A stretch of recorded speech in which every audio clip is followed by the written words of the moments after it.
நன்மையினால் உன் வாயை திருப்தியாக்குகிறார். கழுகுக்கு சமானமாய் உன் வயது திரும்ப வாழ வயது போல் ஆகிறது. நன்மையினால் உன் வாயை என்ன செய்கிறார்? எதனால திருப்தியாக்குகிறார்? நன்மையினால். உங்க வாயில கையை வச்சு நீங்களே சொல்லுங்க. ஆமா, கர்த்தர் என் வாயை நன்மையினால் திருப்தியாக்குகிறார். எதனால திருப்தியாக்குகிறார்? ஆமா, நன்மையினால். ஆத்துமாவை நன்மையினாலே நிரப்புகிறார், வாயை நன்மையினாலே என்ன செய்கிறார்? நிரப்புகிறார். அதனால நீங்க என்ன சொல்றீங்களோ அதான் செய்ய போகுது, நடக்க போகுது. இல்ல பாஸ்டர், இன்னைக்கு தெருவில் ஒரு பொம்பளை உன் வாயில மண்ணு விழுகுன்னு சொல்லிட்டா. வாயில மண்ணு விழுக, பல்லுல மண்ணு விழுக அப்படின்னு சொல்லிட்டா. மண்ணை வாரி தூக்கிட்டா பாஸ்டர். ஊக்கமா சொல்லுங்க பாஸ்டர். நான் சொல்றேன், ஊக்கமா அந்த வசனத்தை விசுவாசிங்க, ஊக்கமா கர்த்தருடைய வார்த்தையை விசுவாசிங்க, ஊக்கமா சத்தியத்தை பிடிங்க. ஆமென். மக்கள் பாருங்க, அவ சொன்னதெல்லாம் நம்புறாங்க, கர்த்தர் சொன்னதை மட்டும் நம்புறது கிடையாது.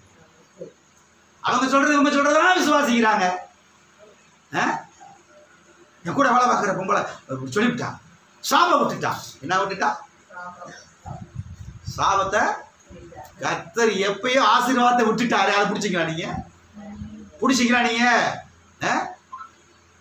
கிரவுண்ட்ல கிரிக்கெட் பால் அடிக்கிறா, அது வருது, பிடிக்க வேண்டிய பொறுப்பு யாருடைய பொறுப்பு? அங்க அங்க ஆள் இருக்கிற ஆளுடைய பொறுப்பு. விட்டுட்டானா போச்சு, விட்டுட்டானா போச்சு. பிடிக்கணும், கேட்ச் பண்ணணும்.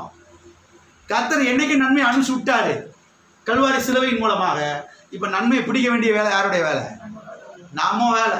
இதை விட்டு அவன் சொன்னது, இவன் சொன்னது, இவன் சொன்னது, அவன் சொன்னதெல்லாம் போட்டு பிடிச்சிக்கிட்டு தொங்கிக்கிட்டு தூங்காம கிடந்துக்கிட்டு. எப்படிங்க? நன்மையினால் கர்த்தரின் வாயை திருப்தியாக்குகிறார். முதல் வாயை நன்மையால் நிரப்புறாரு. வாயில் நன்மை வந்துருச்சுன்னா வாழ்க்கையில் நன்மை வந்துட்டு கர்த்தருக்கு நல்லா தெரியும். அதனால தான் கர்த்தர் இதுல நன்மை வைக்கிறாரு. அப்போ உங்க வாயில நன்மை தான் இருக்கணும். என் பிள்ளைக்கு நன்மை தான், என் புருஷனுக்கு நன்மை தான், என் பிள்ளைக்கு நன்மை தான், எங்க ஊழியக்கார குடும்பத்துக்கு நன்மை தான், எங்க சபைக்கு ஒரு விசுவாசிகளுக்கு நன்மை தான். ஆமென். எல்லாரும் இருக்கிறீங்களா? விசுவாசிகள் நன்மை தான் கர்த்தர் செய்திருக்கிறார், நமக்கு ஆயத்தம் பண்ணி வைத்திருக்கிறார். அதுக்காக தான் கர்த்தர் நம்ம என்ன செய்திருக்கிறார்? அழைத்திருக்கிறார்.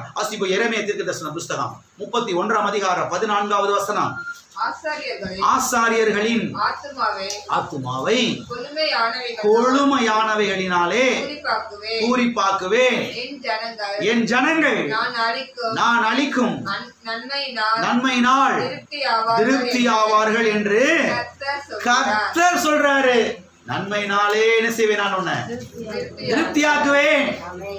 ஆமென்.